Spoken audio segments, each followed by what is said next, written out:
Ang programang ito ay rated SPG. Striktong patnubay at gabay ng magulang ang kailangan. Maaaring may masiselang tema, lengguwahe, karahasan, sexual, horror o droga na hindi angkop sa mga bata.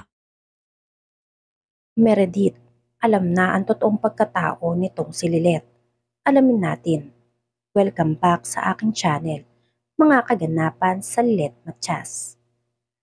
Paniguradong mas titindi nga ang galit nitong si Eira kay Lilith kapag nalaman niyang si Lilith ang tunay na anak ng kanyang mami na si Meredith dahil sa mortal na kaaway nga ni Eira itong si Lilith.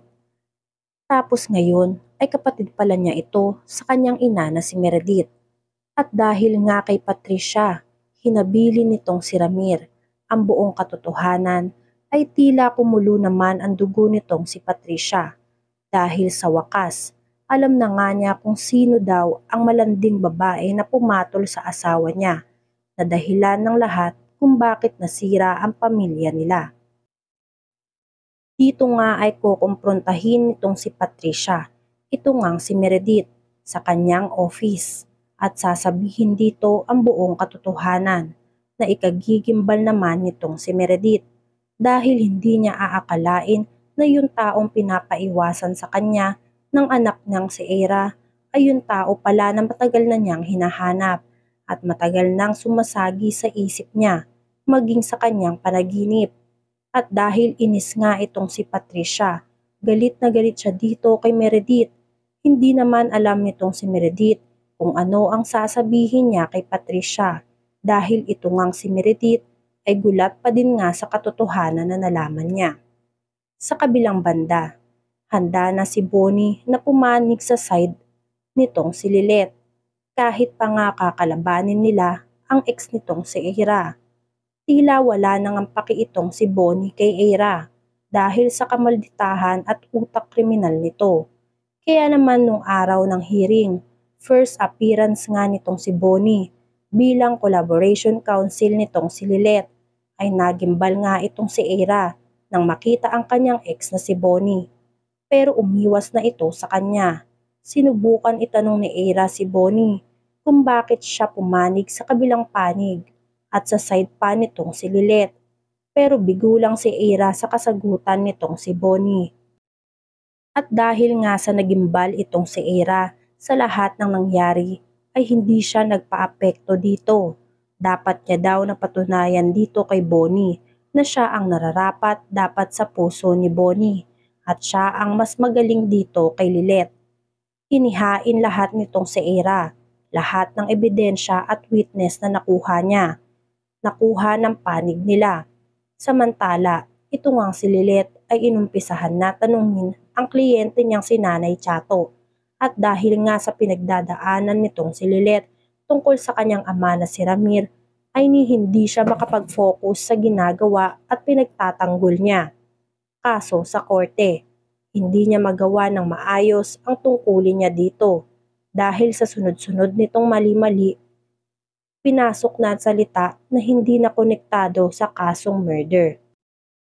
Kaya naman ito ngang si Eira, sinamantala ang pagiging mahina nitong si Lilith ngayon at natutuwa pa siya sa nangyayari kay Lilith. At dahil sa nangyayari sa ating bida na si Lilith Matias ay natanong na siya ng judge kung itutuloy pa ba nila ang hearing ngayon dahil kanina pa nga ito wala sa wisyo at tila malalim ang kanyang iniisip. Kaya naman sinabi nga nitong si Lilith, pasensya na po Your Honor, masyado lang po talagang magulo ang isip ko ngayon. Pero ituloy po natin to Your Honor, namangha ang judge kay Lilith dahil determinado ito sa kanyang tungkulin at sa kanyang trabaho.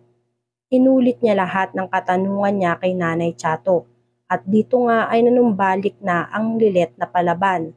Tila napapak-poker face na nga lang itong si Eira dito kay Lilith dahil akala niya ay pagkakataon na nga niya na manalo dito kay Lilith pero nagkakamali siya. Hindi nga papayag itong ating bida na si Lilith na ilang paso siya ni Eira ng ganun-ganun na lang. Kaya kahit masakit ang pinagdadaanan nitong si Lilith ay tinuloy niya pa din ang trabaho niya dahil may umaasang tao sa kanya. Umaasa na mapalaya niya para makasama na ang pinakamamahal niyang anak na si Langgay. At isa pa ay nangako nga itong si Lilet na gagawin niya ang lahat para makalaya at mapatunayan sa korte na walang kasalanan si Nanay Chato. Habang nanonood nga itong si Meredith dito sa korte ay hindi niya maiwasan na tumitig dito kay Lilet. Hanggang ngayon kasi nga ay nahihiwagahan pa din siya kung bakit masyadong nag-aalala si Lilet dito kay Ramir kung wala naman pala silang konensyon nitong si Ramir. Lalo pa at si Ramir nga ang tawag ni Lilet dito. Kaya naman nagkaroon ng pagkakataon na pumunta sa banyo ang iba para sa 5 minutes break ay hindi na nag-aksaya pa ng pagkakataon itong si Meredith para lapitan at tanong si Lilet kung magkaano-ano nga sila nitong si Ramir. Nang akmang papalapit na sana itong si Meredith, dito nga kay Lilet ay bigla na lang siyang hinarang nitong si Eira. Pinigil siya nito sa paglapit kay Lilet dahil pinagsabihan na daw siya nito na wag nang lalapit kahit kailan kay Lilet. Tapos ngayon ay lalapit pa daw ulit niya ito. Gusto pa daw ulit nitong si Meredith na maging close ulit sila nito, na halos si Lilet na ang anak ni Meredith at itsapwera na lang siya sa tabi. Kinabahan si Meredith pero mali daw ang inaakala nitong si Eira. Gusto lang naman daw malaman ni Meredith kung kaano-ano nitong si Lilet si Ramir dahil nakita niya na parang close na close ito sa isa't isa at ngayon nga ay apektado pa siya sa nangyayari dito. Nagtataka naman si Eira kung bakit gano'n na lang interesado ang mami niya dito sa dalawa na si Lilet at si Ramir. Inamin ni Meredith kay Eira ang totoo na gusto niya lang malaman kung kaano-ano at ano ang koneksyon ni Lilet kay Ramir dahil nang huli nga daw na makita itong dalawa ay nasaksihan niya ang nangyari kay Ramir at alalang-alala nga itong si Lilet kay Ramir. Tapos ngayon nga daw habang naghihiring ay lutang pa din at wala sa wisyo itong si Lilet na parang apektado sa nangyari kay Ramir kaya hindi makapag-focus sa pagtatanggol sa korte. Sinabi nga nitong si Eira na mabuti na nga ang ganun dahil mas lamang siya dito kay Lilet ngayon dahil sa may pinagdadaanan nga ito ngayon.